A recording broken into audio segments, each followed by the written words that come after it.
Detroit Lions fans, it's time for me to tell you the truth about your NFL franchise. Did you realize that you were a champion in their eyes? Hello everyone, my name is Derek and welcome back to the Gridiron Blitz. On this channel, we do predominantly Detroit Lions content with 3 NFL live streams a week. So make sure you subscribe, and when you do, ring that notification bell and set it to all. For everyone not living under a rock, you know that the Detroit Lions did lose their Week 3 matchup on a walk-off field goal of 66 yards by Justin Tucker.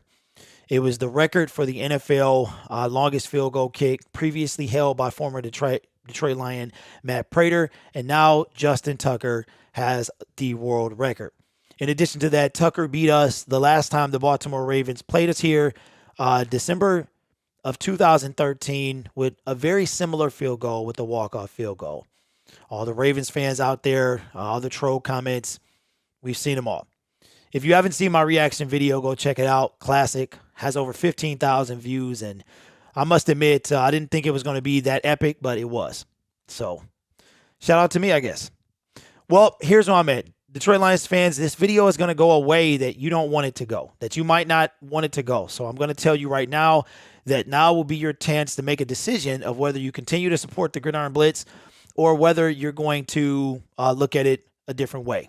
But the choice is yours. I realized something 2 years ago, that the NFL is a narrative-driven business. Anything controlled by money, the outcomes will be influenced by the fact that money is involved.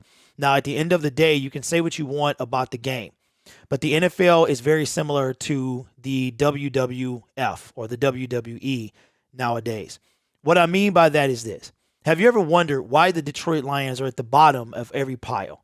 Why did Detroit Lions fans know that Justin Tucker was going to hit this field goal? If you go back and you watch my video, I knew that he was going to make this field goal. Now, of course, the Lions gave up a 4th and 19.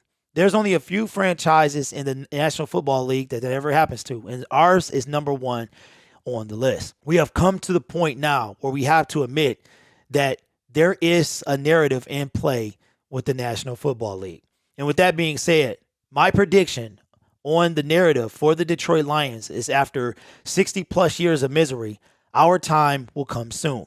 I'll be 42 years old this year. And I think that the Lions will not only win a playoff game, but win the division within the next 5 to 8 years. Dan Campbell is building something here, but at the end of the day, we go as the NFL wants us to go.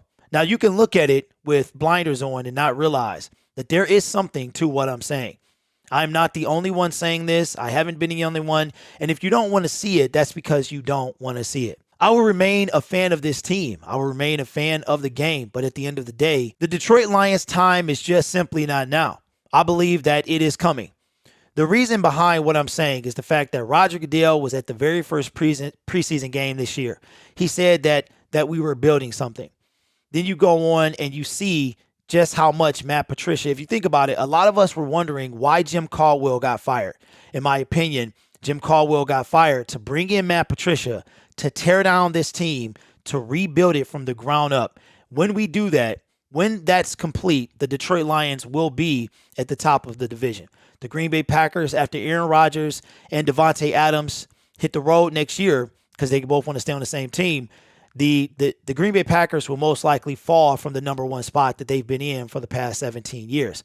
Then we got the Minnesota Vikings. The Minnesota Vikings are going to hit that downward spiral as well. Kirk Cousins is going to be gone in a few years, and they're going to be in a retool mode, if you will. Then you move on to the Chicago Bears. The Chicago Bears are going to come up. Justin Fields is going to lead them, and they are going to be our biggest threat for the next several years. I believe that the Detroit Lions, the narrative around the Detroit Lions is to the point where the NFL will no longer be able to ignore us, that they will, when it's time for them to push us up, is when we will be. We have seen multiple records broken against the Lions, and you can't just put that all on bad play.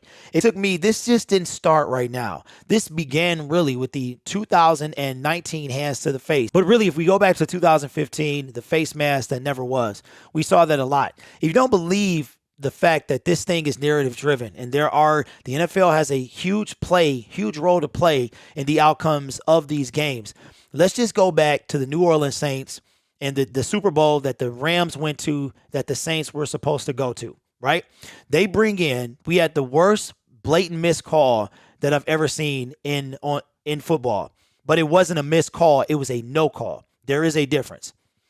That is a no call situation. The outcry is so big that the NFL brings in the ability to challenge pass interference for the following season. However, it was stated on multiple occasions that rule change, it never had a chance to be in place. There's a reason why they put it in to see if it was going to work. And it was stated on national television that it was never going to be a legitimate rule. It was just there to appease the fans. Why even add pass interference if you're never going to entertain the possibility of even keeping it? This stuff is very in our face while the season is going on. Keeping with the Rams-Saints game in 2018, did you know that Roger Goodell has the ability to replay any game from any point if he wants to? The commissioner of the National Football League can replay any down, any snap, any game if he wanted to. It has never been done, and it will never be done in the National Football League. Detroit Lions fans, it's time for you to make a decision. There's a new Matrix movie coming out this year, and we're going to use that analogy.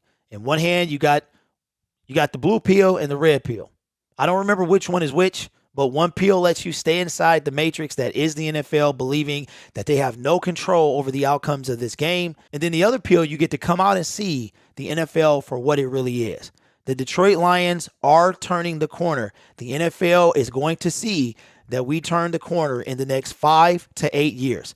I predict that we're going to win the division and a playoff game, both in the next 5 to 8 years. When have you ever seen the Detroit Lions hire guys who actually know the game?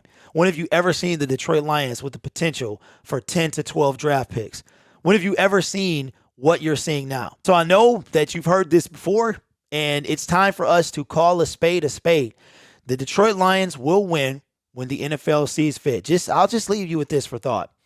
The Detroit Lions are one of 4 NFL teams out of the 32 to never appear in a Super Bowl. On top of that, we are one of the original teams to never appear. You've got us and the Cleveland Browns. There are 2 expansion teams, the Texans and Jaguars, that have never been to an NFL Super Bowl. The Browns have already turned that corner. They go 0-16, 1-15, 1-31 over 2 seasons, draft Baker Mayfield, and now they've got a star-studded cast over there competing with the Kansas City Chiefs and the Buffalo Bills. I predict that the Browns will be in the Super Bowl as well. Now, this channel is not going to turn into a conspiracy theory channel. That's not what this is going to be.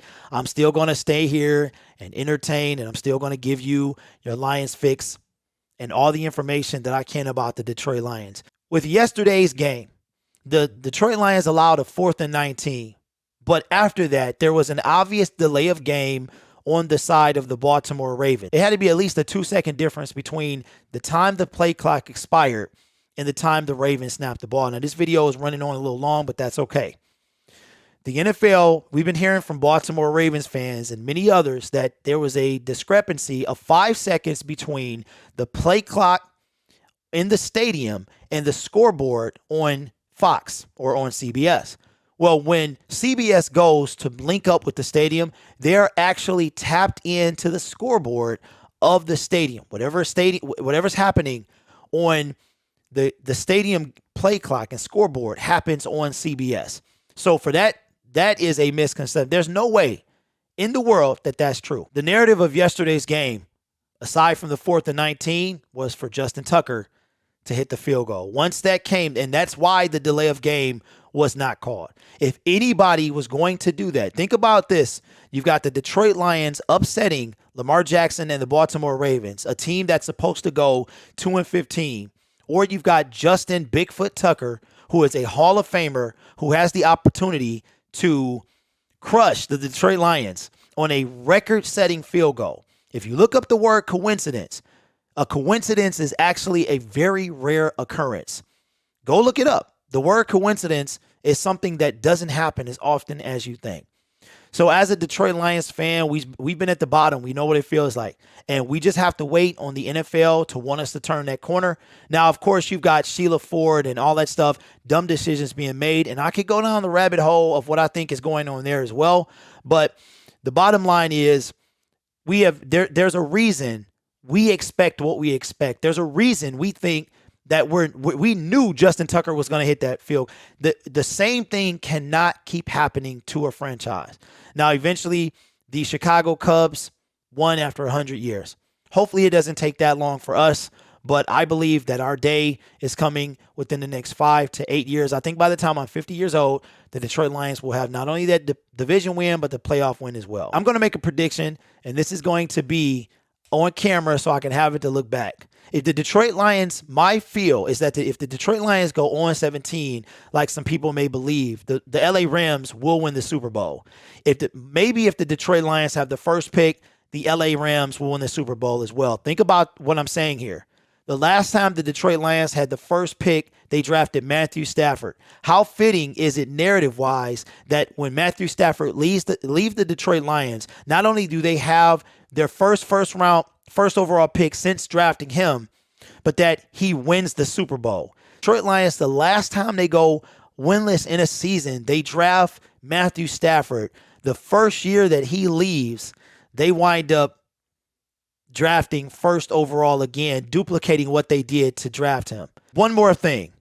No team has ever won a Super Bowl or played in a Super Bowl that their home team is hosted until last year. One more thing.